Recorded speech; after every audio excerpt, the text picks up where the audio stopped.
What is happening with Calgary real estate and what are my Calgary real estate market predictions for 2022? Let's get right into it.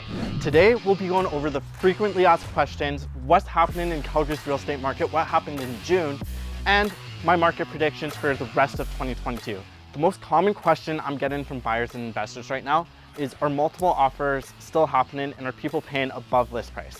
The answer to this is, if the home provides value and it's listed at the right price, yes. But we're seeing 1 to 3 offers, whereas before we were seeing 5 to 7.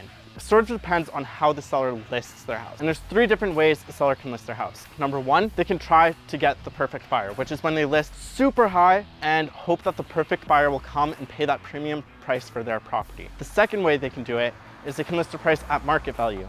And this is how they get a moderately fast sale and how they get close to list price. And the third option for sellers is listing below market value, which can be a little bit riskier, which is when they list below market and they basically try to encourage buyers to compete. So there's a multiple offer situation and maybe they can get a higher price. That's sort of what we're seeing. On to question number 2. The second question I've been getting is the interest rate hike affecting buyers and how is it affecting the market? So we have seen it slow down a little bit since the interest rates have increased. There's still people looking out there. The people I think it's really affecting the most are people looking for cash flow, because obviously when your monthly payments for mortgages is higher, it's harder to cash flow. My recommendation to you is, if you're a buyer or investor looking to purchase in the next 3 to 9 months, I'd talk to your mortgage professional and get a pre-approval so you lock in the current rate. Rates are increasing because inflation is high. The Bank of Canada meets 8 times a year, and their next meeting on July 12th, where I think they'll probably increase the rate by another 50 basis points at least. Okay, so the third question I've been getting is Calgary real estate slowing down, and is Calgary even a good place to invest? My answer to this is yes, it's slowing down a little bit. Short answer, yes, it's a great investment if you're looking to hold on to property for 5 years or more. I'm very bullish on the Calgary market. How long are you planning on holding onto the property? What is your main investment objective? Are you looking for cash flow? Are you looking for appreciation, principal pay down? There's several factors that determine whether it's going to be a good investment for you. And Calgary has 2 things going for it, which is why I think it's a great investment. One is we are very affordable compared to the other cities and other provinces.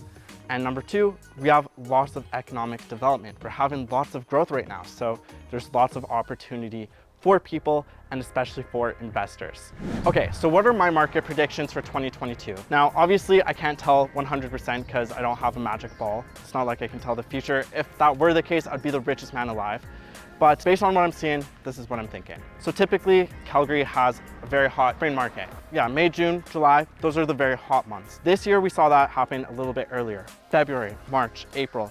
That's when detached, semi-detached, and townhomes were really taking off. Apartments, not so much. Right now, as of June 2022, we're seeing those 3 property types that I just mentioned, they're slowing down. Apartments, I think, is gonna keep increasing in price until about September, October, then I think it's going to start to level off. For the other property types, I think it's going to continue dropping in price a little bit, not much, a little correction until winter when it'll start taking off. I think the market will shift a little bit. Okay, so before we go into the stats, I just want to highlight what we're looking for. So we're basically looking for the relationship between supply and demand with each of these indicators and figuring out how that applies to you, whether you're selling, buying, or investing. So let's get right into the stats right now. So for total residential, this is all types of properties.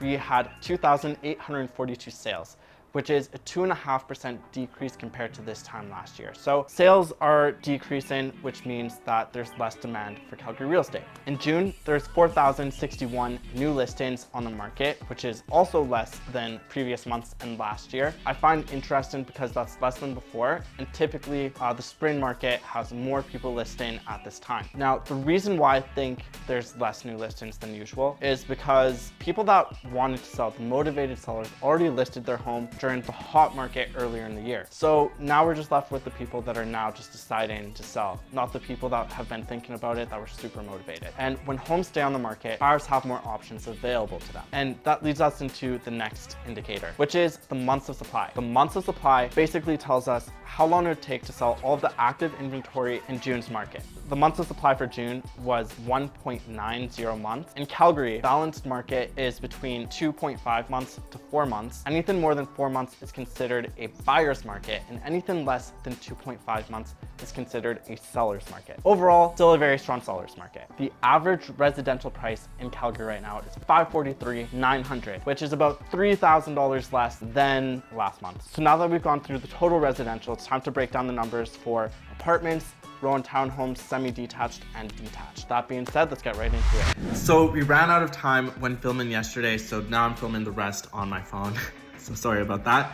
But now on to my advice for buyers, investors, and sellers. So starting off with buyer advice. So since the market's been slowing down and there's more properties on the market, a lot of people have been asking me, should I wait until interest rates decrease or should I wait until home prices drop a little bit more? The reality of the situation is we cannot predict the short-term market. We don't know what's going to happen with interest rates or what's going to happen with home prices. So my advice to you is if you find a property that fits most, if not all of your needs, and you really like it, go for it. Because if you find value in that property, there's a good chance someone else also finds value in that property. So if you try to wait, there's a good chance that you're going to lose the opportunity to have that home. We don't want that happening. So that's tip number one. And even though the market is cooling off, it is still a very strong seller's market. So if you want to know the best strategies and how to best position your offer when in a multiple offer situation, leave a comment down below in the comments and I'll make a video about that.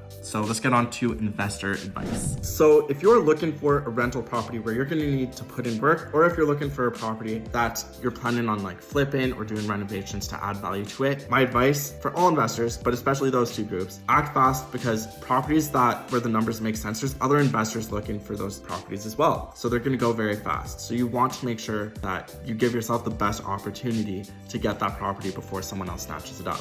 Secondly, is being proactive with the work. So right now what I'm doing for all of my investor clients is I'm making sure that they get at least 2 walkthroughs prior to possession. The reason why I'm doing this is because that way they can have a contractor come in, take a look at the property, quote, and order materials. The reason why that's important is because the supply chain is all messed up right now. So it's taken forever for stuff to get here.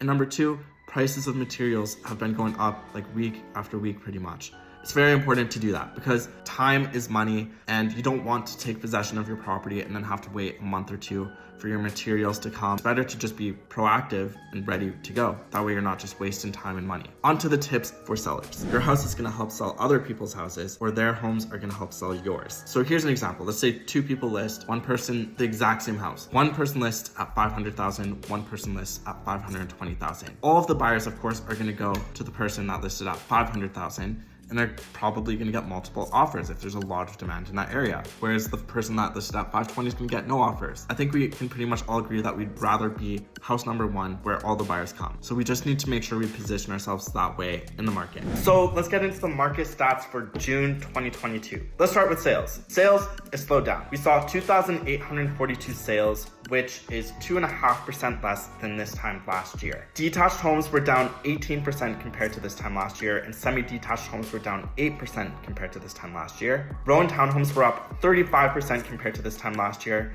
and apartments were up 33% compared to this time last year, so they're doing really well. Sorry, I meant apartments are up 31%, not 33. So let's get into inventory and new listings. For new listings, we were down 2% compared to this time last year, and for inventory, we are down 22% compared to this time last year, which shows even though the market's slowing down, we are still in a very strong seller's market compared to previous years. We're overall doing pretty good. Now for the stat everyone cares about, which is pricing. So overall, Calgary is up 13% compared to this time last year. Now let's go into the different property types. For detached homes, we are up 16%. For semi-detached homes, we are up 13%. For row and townhomes, we are also up 16%. And for apartments, we are up 10%. So overall, everything is doing very well. Thank you so much for watching this video. If you got value from it, please hit the like button and the subscribe button. And also be sure to hit the bell notification for more Calgary real estate videos coming soon.